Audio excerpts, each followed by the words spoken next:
Good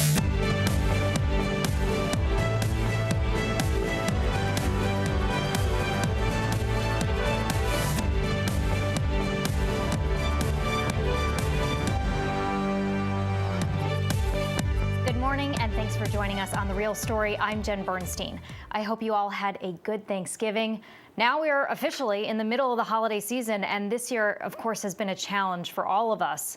And it's even harder to grapple with the challenges that COVID-19 presents when all we want to do is celebrate and see our friends and family during all of this. Today, I do want to continue our in-depth conversation about COVID-19. My first guest this morning is Keith Grant. He is the APRN Senior System Director of Infection Prevention for Hartford Healthcare. Thanks for being here. Thank you for having me. All right, so we are past Thanksgiving now. It's been about 3 days. No doubt people still gathered with friends and family. Some people at this point, I would assume, might be starting to get an onset of symptoms, right, because of that gathering. What are you expecting? Yeah, so, we spoke about this before Thanksgiving, and one of the things that we were most concerned about is obviously the potential of people getting together in large numbers and how this could impact the numbers throughout Connecticut, how it could impact individual families. But where timeline is concerned, so generally, biggest yield you will have for testing for incubation period, day 4 to 5. So slightly bit early, but it's not unusual for people to start developing symptoms 48 to 72 hours after being exposed. So what we do expect is to see somewhat of an uptick, as we move on from Thanksgiving.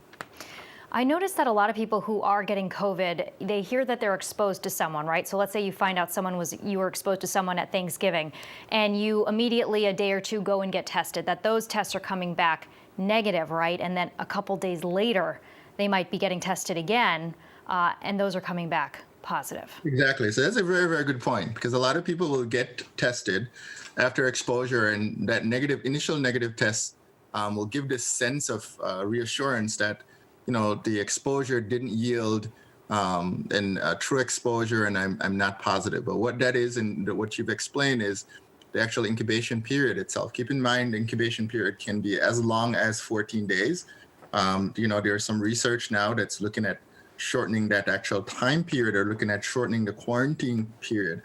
But generally, scientifically, it's 14 days at this point. And the biggest, as I said before, initial testing. So if you test, let's say before that 4 to 5 days, it's a lower probability that you will get back the appropriate result, the accurate result. At day 10 to 11, it's about 97 to 98% effective on that test, the PCR test.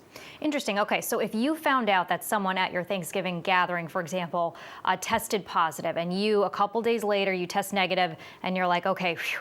But if you're still nervous and you don't have an onset of symptoms, but let's say 5 to 7 days later, after that exposure, you want to get tested again, that's where you'd get 97% accuracy?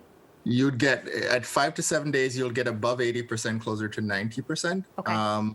After 10 days, you will get 97 to 98%. Interesting. Okay. So what's your advice to someone if they find out someone at their dinner table or someone they were with tested positive? What should they be doing? Quarantine, isolate as soon as possible. So quarantine, social distancing, physical distancing, very important. Most important, especially when you realize that you've been exposed. Quarantine and get tested. Don't rely primarily on symptoms. Keep in mind about 81% of individuals will have mild to no symptoms through this process. And even in without symptoms, being asymptomatic, you have the ability to pass this disease on. So definitely quarantine as soon as possible, and get tested, schedule and go get tested as soon as possible, preferably within that 4 to 5 days at a minimum. And then again, still looking for symptoms, appreciating that it's up to 14 days. So if you should get tested again, I would advise doing that after day 10. You know, it's so hard because it can be kind of confusing, because where does the buck stop on who quarantines, right? Because a lot of people, many of you at home may know someone. You might not have been, physically in their presence, but you might know someone at this point who has had COVID, just because of the numbers that we're seeing in Connecticut and this ramp up that we're experiencing. So for example, let's say your kid goes to school and someone at their school, they had direct exposure to COVID-19. that child is home and is quarantining for 14 days at this point.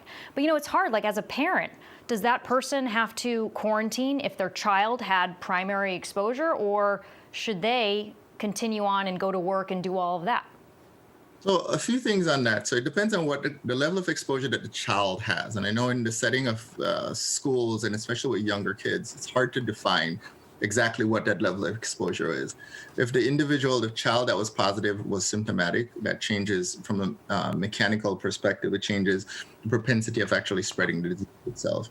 The other piece of it is it really depends on the parent's capability or ability to really quarantine from that child. And normally, I think it's very, very difficult. So the advice that I would generally give is one of the key set of information that you need to get is whether or not this child is positive. So get your child tested as soon as possible, and it will help you to get one level of objective data that will help you to decide whether or not what's your next step for you and your family. We're going to be talking with the teachers union in the next break here, the CEA Executive Director Donald Williams. Teachers are concerned, and they think after the Thanksgiving holiday that all schools in Connecticut should go fully remote because of the risk. There are many school districts that have already decided to do that. We've heard from the state that schools are safe, that people are following the guidelines, they're putting on masks, they're not letting their guards down, and that they're seeing more of a spread in social gatherings or family gatherings. But when you're looking at schools, you have all these kids coming in, even if things are staggered and it's hybrid, how do you guarantee to teachers, because I'd assume you can't, that they're safe going into the classroom?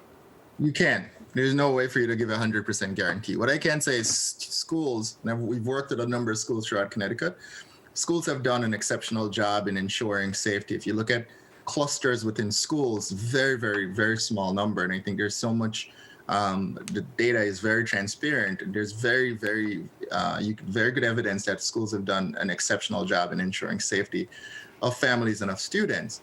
I think one of the things to really focus on this is the fact that, this is a plan and a process that's been in place for a very long time now. I mean, it seems like COVID's been around for a while.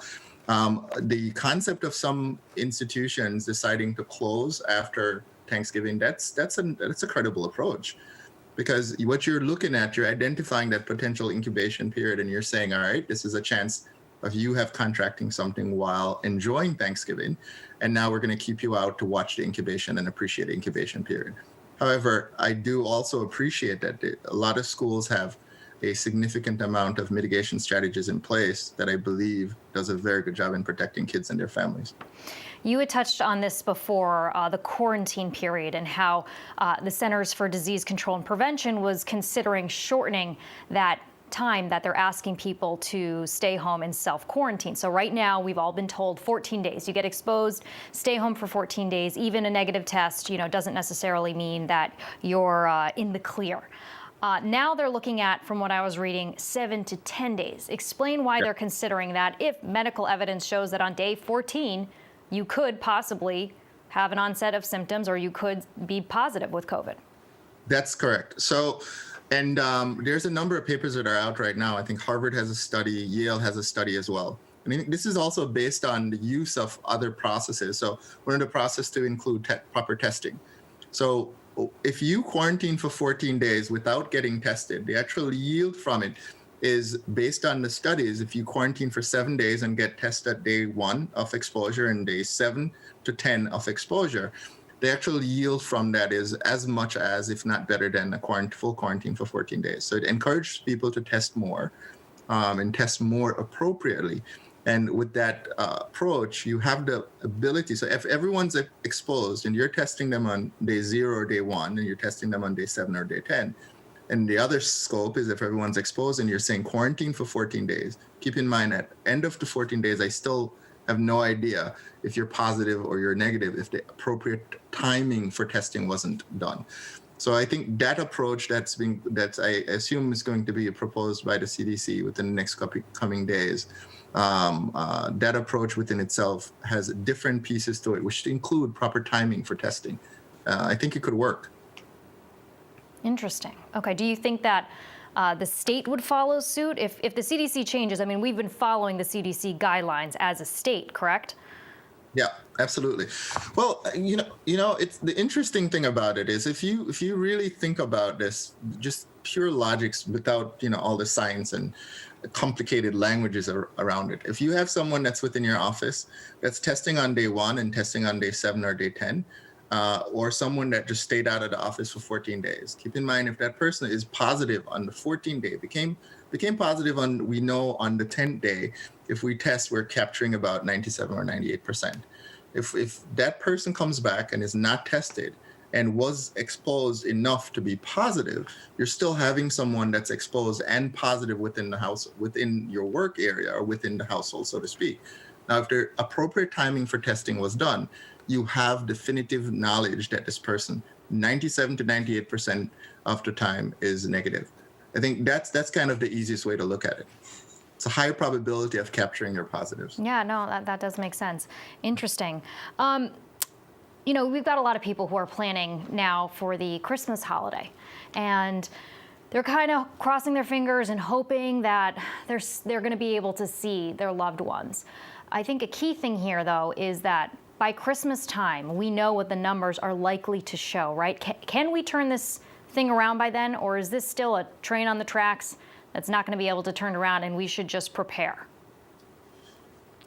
I would like to say by Christmas we are trending down. I think even if we're trending down, or even if we're increasing but at a decreasing rate, I don't foresee us having the ability, based on just pure numbers and epidemiology, to at that point enjoy a normal Christmas. And that's, being honest.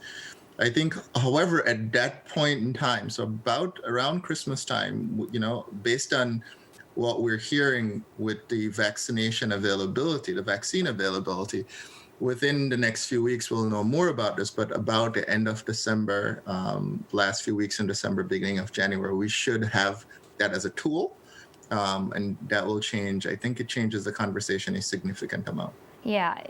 It is not all doom and gloom, everyone. Vaccines are on the horizon here. How hopeful are you? I mean, you're talking about the end of December that, the initial vaccinations would go out, which we understand would be frontline healthcare workers, Yes. as well as those in really high-risk categories like nursing homes. What should people expect with the vaccine distribution here in Connecticut? Yeah, so I think one of the first things is appreciating this is it's going to be a very challenging process. It's going to stress the collaboration or collaborative effort that's needed between local and state government and federal government as well. It's going to rely on the citizens of Connecticut and citizens of this wonderful country to believe in this process, right? So from a scientific perspective, pure science as it stands right now, the vaccine has proven to be effective, 95% effective, about 95% effective. Where distribution is concerned, there's some challenges. There's obviously one vaccine that needs an extreme temperature for storage. There is 2 doses versus like with a flu vaccine, it's a single dose. But if you look at what Connecticut has done over the last few weeks, prior to this second wave, Connecticut has done exceptionally well in implementing processes. The citizens have done exceptionally well in following guidelines that have led us to a very, very low number. And appreciating that this is a new tool. There's people that are already calling the offices asking, as soon as this is available, let us know and we will come and get it. So I think at this point, the thing that we should be doing as leaders and as, any opportunity to speak to the public is the fact that there is a vaccination coming, there's a vaccine coming. It's 2 dosage. It's very effective for the best of our knowledge. The safety profile in the vaccine, based on what we know now, is really good. Effective vaccine should help us significantly. With that in mind, advice to people over the next few weeks. Appreciate your family. This is the season for it. Do it as safe as possible.